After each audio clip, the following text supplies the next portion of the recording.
Hello students, once again welcome to your SST class. So as you people are already aware that we have started our chapter number 1 of history, and till now we have studied about the emergence of new social and political groups and how there was a difference in the terminologies from time to time, and also in the last part of the video we have seen how jatis were formed in the various groups of the society. So, today we will begin our class with the topic region and empire. In this topic, we will study the emergence of new regions or empire and which of the rulers ruled there. So, large states like those of the Cholas or Mughals encompassed many region. जो चोलास तुगलक और जो Mughals थे उनके जो राज्य थे, उनके state थे, उसके अंडर में कई सारे रीजन, कई सारे क्षेत्र आते थे। तो जैसे कि एक संस्कृत प्रशस्ति है, वैसे तो चैप्टर 2 में एग्जाम्पल दिया हुआ है प्रशस्ति का, but if you people remember that we have studied in class 6th also that what is a prashasti. Prashasti is something written in the praise of a particular ruler और अ किंग। प्रशस्ति क्या होती है? संस्कृत में होती है, जिसमें किसी राजा की प्रशंसा की जाती है, उसके बारे में अच्छी बातें लिखी जाती है। तो एक ऐसी ही प्रशस्ति के बारे में दिल्ली के सुल्तान घियासुद्दीन बलबन के बारे में एक्सप्लेन किया गया है कि वो एक बहुत ही वास्ट एम्पायर, बहुत दूर तक फैले हुए एम्पायर का रूलर था, जो बंगाल से लेकर ईस्ट में गजनी तक, गजनी जो अफगानिस्तान में है, और वेस्ट में साउथ इंडिया के कई सारे एरियाज इंक्लूडेड थे। डिफरेंट रीजन्स के लोग जैसे गोंडा, आंध्र, केरल, कर्नाटक या महाराष्ट्र, गुजरात के जो लोग थे या जो सेनाएं थे, इस घियासुद्दीन बलबन की जब आर्मी है उससे डरकर, मतलब उसके सामने पलायन कर जाते थे। They fled before his आर्मीज। एक तरह से कह सकते हैं कि डर के वो वहाँ से चले जाते थे। सो हिस्टोरियंस क्या कर रहे हैं, वो समझते हैं कि ये जो राजा हैं, ये इस तरह की चीज़ें, क्लेम्स हमें देखने को मिलते हैं हिस्ट्री में। उन्हें लगता है कि ये सारी चीज़ें थोड़ी ज़्यादा बढ़ा चढ़ा के लिखी गई है कि वो इतने बड़े एरिया को कंट्रोल करता था। And at the same time जो हिस्टोरियंस है वो ट्राई कर रहे हैं कि जो ये रूलर्स थे वो मतलब हमेशा क्लेम क्यों करते रहते थे कि हमारे सब कॉन्टिनेंट पे इतने बड़े पार्ट पे हमारा रूल है। So this is what the historians were trying to know. और जगह जगह की रीजन्स चेंज होते थे तो उनकी लैंग्वेजेस में भी डिफरेंस आता था। सो हम जो आपकी स्टडी कर रहे हैं क्लास 7 में, it is from the time period 700 to 1750।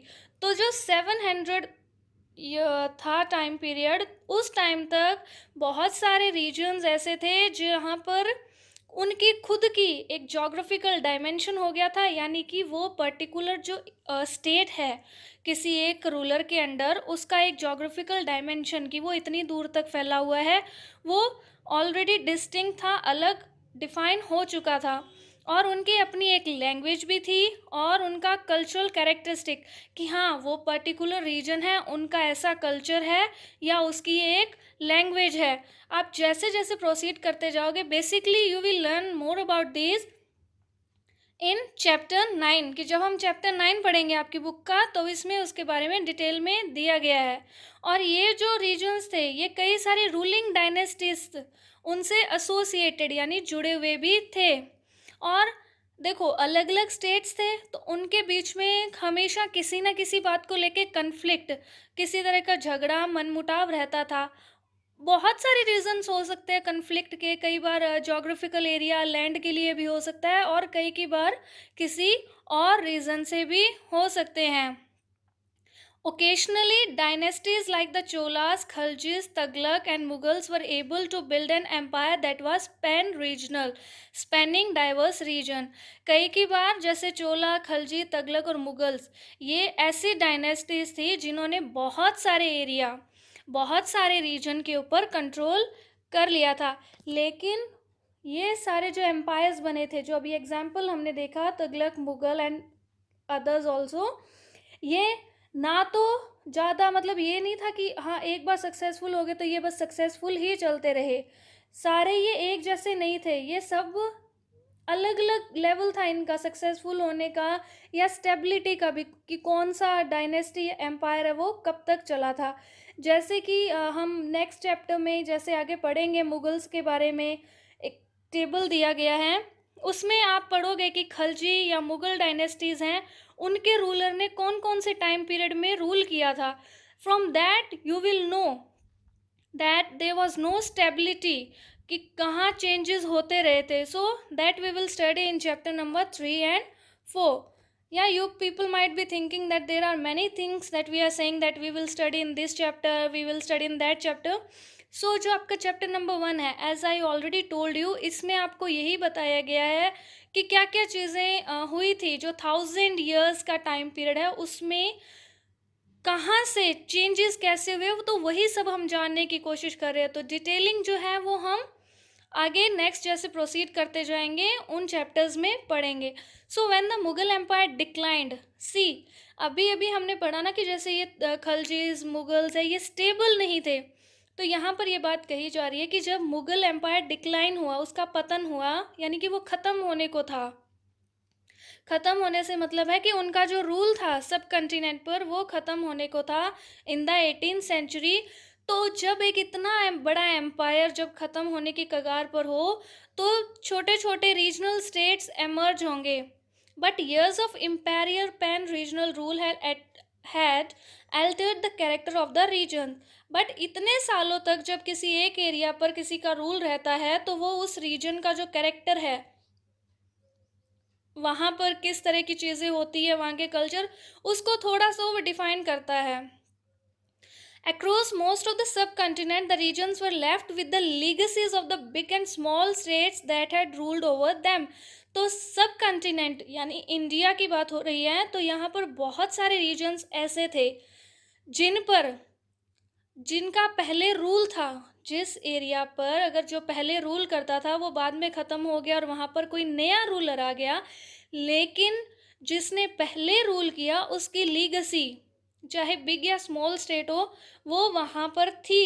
वो कैसे काम करता था, तो वो कुछ ना कुछ चीज़ें उससे अडॉप्ट की गई थी. So this was apparent in the emergence of many distinct and shared traditions in the realms of governance, the management of the economy, allied cultures and language.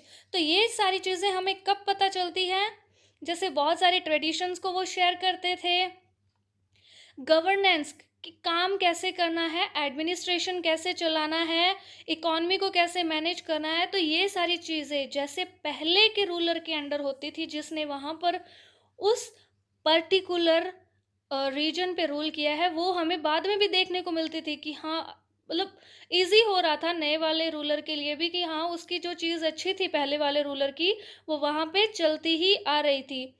Through the 1000 years between 700 1750, the character of the different regions did not grow in isolation. These regions felt the impact of larger pan-regional forces of integration without ever quite losing their distinctiveness. यही चीज़ है कि इन reason पर जिनका पहले rule था, उनका जो चीज़ है कि वो एक दूसरे से अलग थे, वो चीज़ अब भी थी. यानी कि पूरी तरह से रूलर चेंज हुआ है, लेकिन वहाँ का जो कैरेक्टरिस्टिक है वो कम्प्लीटली चेंज नहीं हुआ. सो वो next topic is old and new religions. The 1000 years of history that we are exploring witnessed major developments in religious traditions. जिस 1000 year की हिस्ट्री को हम स्टडी कर रहे हैं, जो हम विटनेस कर रहे हैं कि उस रिलीजन में क्या क्या चेंजेस हुए. सी यहाँ पर हम इस चैप्टर में यही देख रहे हैं ना कि इन 700 से लेकर 1750 तक क्या क्या चेंजेस हुए, डेवलपमेंट कैसे हुआ. तो उसमें नए ग्रुप्स एमर्ज हुए, उसके साथ साथ रिलीजन में भी चेंजेस हुआ, तो वो भी हम देखेंगे. लोगों का जो बिलीफ था डिवाइन में यानी भगवान में, वो कई बार तो कम्प्लीटली पर्सनल था कि कोई एक पर्टिकुलर पर्सन उस भगवान के बारे में क्या सोचता है, कैसी उसकी आस्था है. लेकिन but more usually it was collective belief in a supernatural agency religion was often closely connected with the social and economic organisation of local communities. अब जब हम कलेक्टिव बिलीफ की बात करते हैं, यानी बहुत सारे लोगों का बिलीफ जब एक सुपर नेचुरल एजेंसी भगवान में हो, तो वो किस चीज़ से कनेक्टेड रहता है? किसी एक ऑर्गेनाइजेशन से, सोशल और इकोनॉमिक ऑर्गेनाइजेशन, जो लोकल कम्युनिटीज़ की, वहाँ की लोकल कम्युनिटीज़ की जो ऑर्गेनाइजेशन थी उससे कनेक्टेड था। As the social worlds of these groups altered, so too did their beliefs. जैसे जैसे सोसाइटी में चेंजेस आ रहे थे वैसे वैसे लोगों के बिलीफ, उनकी आस्था में भी चेंजेस आ रहे थे। It was during this period that important changes occurred in what we call Hinduism today. जिसको आज हम हिंदुइज्म कहते हैं, हिंदू धर्म जो है, यही जो टाइम पीरियड था 700 से 1750 का, इसमें हम हिंदू धर्म में भी कुछ चेंजेस देखते हैं। हिंदू धर्म में क्या क्या नए चेंजेस हुए? नए नए डाइटीज, नए मतलब डाइटीज मतलब होता है भगवान, और डिवोटी होता है भक्त। तो नए नए भगवान की पूजा होने लग गई।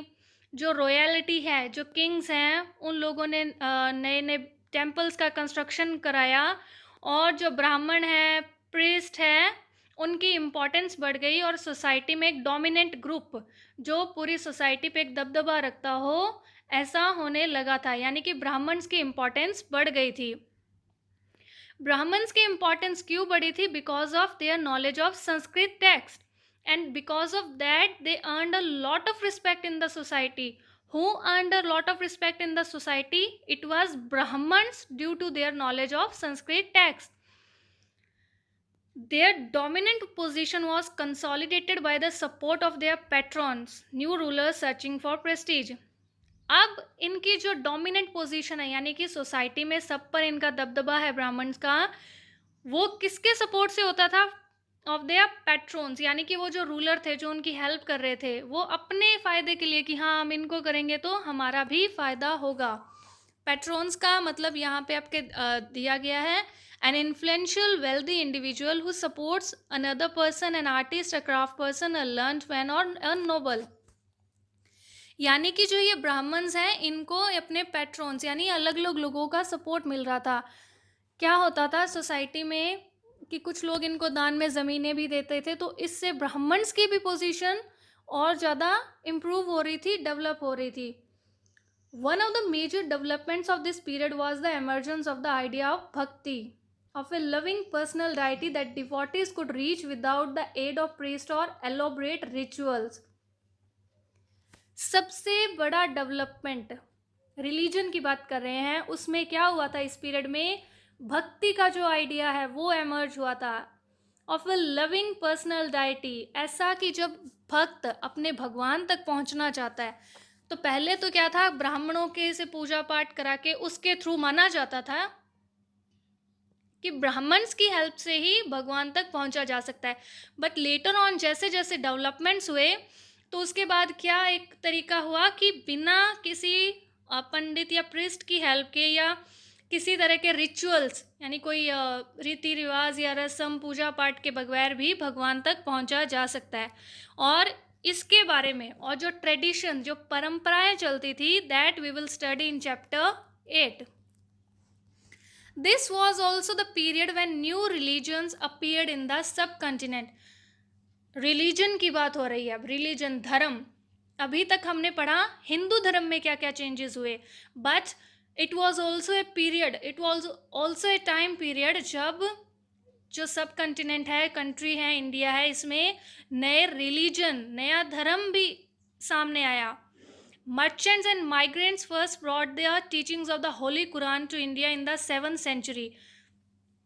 दूसरे देशों से आने वाले जो माइग्रेंट्स थे, जो एक जगह से दूसरी जगह जाते हैं, one who move from one place to another is known as a migrant, जो माइग्रेट होके आते हैं, माइग्रेशन का जो प्रोसेस आपको बताया था। और व्यापारी, जो एक देश से दूसरे देश तक बिजनेस करने के लिए, ट्रेड करने के लिए आते जाते थे, तो वो जब आए, वो उनका धर्म क्या था, उनको नॉलेज थी कुरान के बारे में। Quran is a Holi book of Muslims. जैसे हिंदुओं की होली बुक, पवित्र किताब होती है गीता और रामायण, इसी तरह से मुस्लिम्स जो हैं उनकी जो होली बुक है वो होती है कुरान। तो कुरान में जो टीचिंग्स, जो बातें लिखी गई है, उसकी नॉलेज 7th सेंचुरी में जब मर्चेंट्स या जो माइग्रेंट्स हैं अदर कंट्री से, उनके साथ आई, उनके साथ आने का मतलब है कि उन लोगों को नॉलेज थी और फिर यहाँ आके उन्होंने और लोगों को इसके बारे में बताया. Muslims regard the Quran as their holy book and accept the sovereignty of the one God Allah, whose love, mercy, and bounty embrace all those who believe in Him, without regard to social background. As I already told you that Quran is the holy book of Muslims. और जो Muslims हैं वो एक ही भगवान को मानते हैं जो अल्लाह है, और उनका मानना है मुस्लिम्स का कि उनके दया में, उनके प्यार के, वो सबको अपने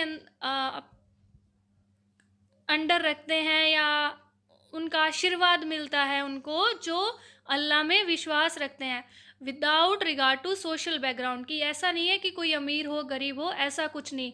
जो अल्लाह में बिलीव करेगा अल्लाह उसको एम्ब्रेस करेंगे.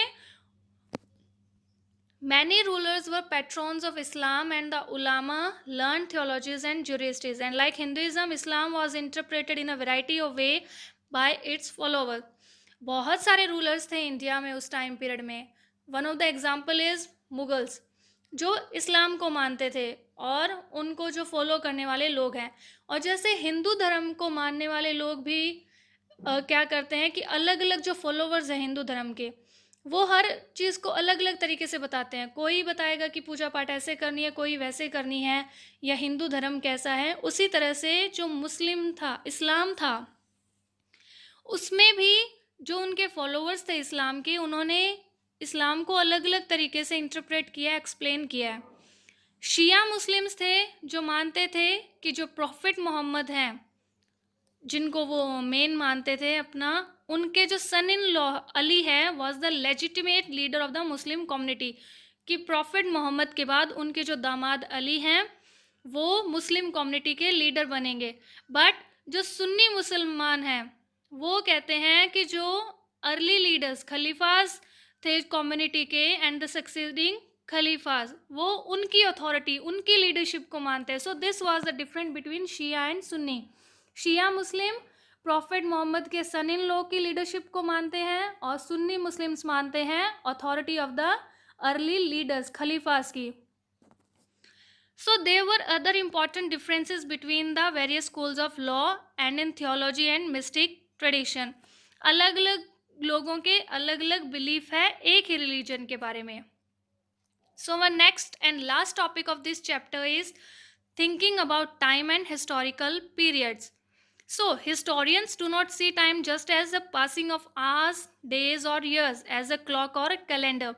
जो historians होते हैं, जो history की study करते हैं, उनके लिए टाइम का मतलब ये नहीं है कि कुछ घंटों का, कुछ दिनों का, या कुछ साल का, जैसे क्लॉक होती है या हमारे कैलेंडर होता है. Time also reflects changes in social and economic organization in the persistence and transformation of ideas and beliefs. जैसे इस जब फर्स्ट चैप्टर में ऑल्दो जो आप 7th में आप स्टडी कर रहे हो, वो टाइम पीरियड लिया गया उन्होंने 700 से 1750 का, कि इस टाइम पीरियड में क्या क्या चेंजेस हुए. तो हिस्टोरियंस ने इस टाइम पीरियड में, ये जो 1000 ईयर का टाइम था, इसमें कुछ कॉमन चीज़ें देखी. तो उन चीज़ों के हिसाब से टाइम को कंसिडर किया जाता है हिस्टोरियंस के थ्रू. ये नहीं कि कितने घंटे की बात है, डेज, यानी क्लॉक और कैलेंडर से उनका कोई मतलब नहीं है. और कैसे सोसाइटी में चेंजेस हुए, ट्रांसफॉर्मेशन हुए आइडियाज़ के, बिलीव्स के. The study of time is made somewhat easier by dividing the past into large segment periods that possess shared characteristics. As I already told you just now कि जो time की study है उसको उन्होंने easy बनाने के लिए उसको लार्ज सेगमेंट्स, जिसको पीरियड कहा जाता है, यहाँ पर हम कह रहे हैं ना कि हम उस टाइम पीरियड की बात कर रहे हैं, तो उसको डिवाइड किया, उस पीरियड को डिवाइड किया जिसमें सेम तरह की चीज़ें विच पोजेस शेयर्ड कैरेक्टरिस्टिक्स, की कुछ एक जैसी चीज़ें थी उसमें, तो उसी के हिसाब से हिस्टोरियंस ने टाइम को डिवाइड किया. अलग अलग हिस्टोरियंस का, इट इज़ नॉट दैट कि सारे हिस्टोरियंस ने एक जैसे डिवाइडेशन किया था टाइम का. अलग अलग हिस्टोरियंस ने अपने हिसाब से टाइम को अलग अलग तरीके से बांटा है. जैसे in the middle of the 19th century British historians, ये जो ब्रिटिश यानी ब्रिटेन से बिलोंग करने वाले जो हिस्टोरियंस थे, उन्होंने इंडिया की हिस्ट्री को 3 पीरियड्स में डिवाइड किया. They divided the history of into 3 periods, Hindu, Muslim and British. So this division was based on the idea that the religion of ruler was the only important historical change and that there were no other significant developments in the economy, society or culture. Such a division also ignored the rich diversity of the subcontinent. तो जो British historians थे उन्होंने India की history को 3 periods में divide किया, हिंदू, मुस्लिम और British. ये डिवीजन किस बेसिस पे किया गया था कि किस टाइम पीरियड में कौन से रिलीजन को मानने वाले रूलर ने इंडिया पर रूल किया गया है. इन लोगों ने इस चीज़ का ध्यान नहीं दिया कि वहाँ पर किस तरह के डेवलपमेंट हुए सोसाइटी में, कल्चर में या इकॉनमी में. बस इन्होंने टाइम पीरियड को ऐसे माना कि किस टाइम पर हिंदू रूलर्स रूल कर रहे थे, कब मुस्लिम रूलर्स आए और कब ब्रिटिशर्स ने इंडिया पे रूल किया. तो इस अकॉर्डिंग उन्होंने हिस्ट्री को डिवाइड किया था. बट ये जो डिवीजन था, इसने जो डाइवर्सिटी थी, all of you are aware that India is a diverse nation, कि कितनी डाइवर्सिटी है, रिच डाइवर्सिटी. तो वो जो चीज़ें थी उस चीज़ को इन लोगों ने इग्नोर कर दिया था. They just focused on dividing the time period in on the basis of the religion of rulers. Few historian follow this periodisation today. आज भी कुछ हिस्टोरियंस हैं जो इस डिवीजन है पीरियड का, इसको फॉलो करते हैं. But most look to economic and social factor to characterize the major elements of different movements of the past. लेकिन बहुत सारे ऐसे भी हैं जो इकोनॉमिक या सोशल जो चेंजेस हुए थे, ट्रांसफॉर्मेशंस हुए थे, उसके अकॉर्डिंग अलग अलग जो मूवमेंट थे पास्ट में उनकी स्टडी करते हैं. The histories you read last year included a wide range of early societies, hunter-gatherer, early farmers, people living in towns and villages, and early empire and kingdom. Class 6 में आपने जो history study की थी उसमें आपने ये देखा था हंटर गैदरर्स कौन होते हैं, अर्ली फार्मर्स या जो गांव शहरों में लोग रहते हैं उनके बारे में. तो जो हिस्ट्री हम इस साल स्टडी करने वाले हैं that is described as medieval, जो मिडल का टाइम पीरियड था. You will find about more about the spread of peasant societies, the rise of regional and imperial state formation, sometimes at the cost of pastoral and forest people, the development of Hinduism and Islam as major religions, and the arrival of European trading companies. आप class 7 में या class 8 में धीरे धीरे आगे जो जो changes हुए, जो हिस्ट्री में नए डेवलपमेंट्स हुए, उनकी स्टडी करते जाएंगे. कैसे हिंदुइज़म या इस्लाम मेजर रिलीजन बने, कैसे उनका डेवलपमेंट हुआ और कैसे यूरोपियन ट्रेडिंग कंपनीज का अराइवल हुआ.